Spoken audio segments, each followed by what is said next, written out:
We all remember what we were doing on September 11th, 2001. We also remember that a group of second graders at school reading a book about a pet goat with U.S. President George W. Bush.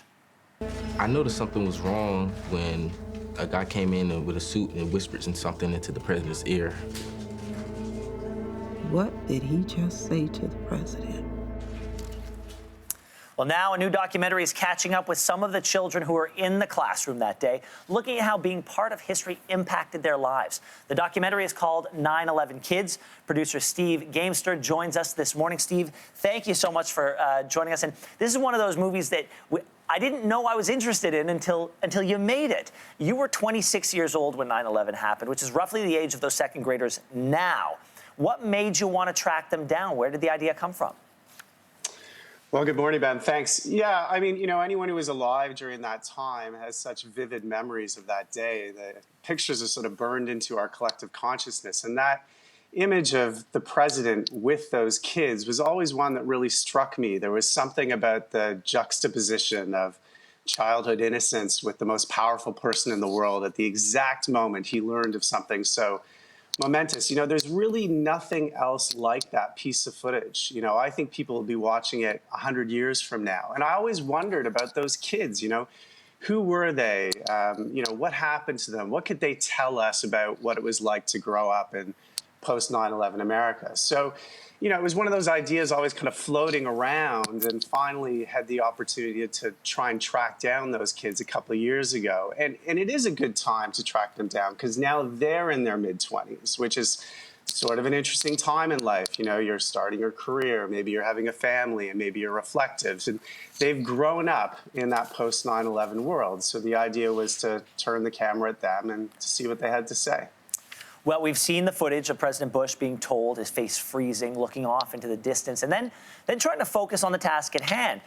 What was it like for the children in the classroom that day? Did the tone shift after that aide came in and alerted the president that the United States was under attack? Yeah, all of them talk about that. I mean, they were only 7 years old, so they didn't really understand what was going on. In fact, one of them joked that they thought the president might have to go to the bathroom, and that's why he suddenly looked so awkward. But, that day left an indelible mark in their lives. It's sort of rippled through their lives and always been with them. But one thing that was very interesting, sort of Bush in that moment in popular culture, he sort of became sort of a meme for, before memes existed, for sort of his look of bewilderment. But I was really curious to find out that every single one of those kids really appreciated the way he reacted. He sat there for many minutes after getting that news, and he let the kids finish their reading, which they always sort of saw as a sign of respect, and maybe something to do with the fact he was a father of young children himself. He didn't panic.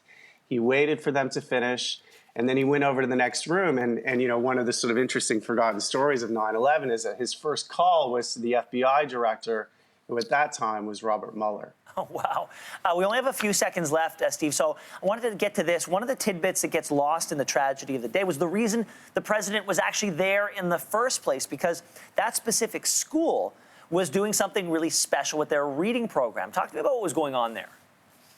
Yeah, I mean, that's one of the forgotten stories, too. September 11th, 2001 was supposed to be about education. It was supposed to be about 16 kids from Sarasota, Florida, not 19 hijackers from the other side of the world.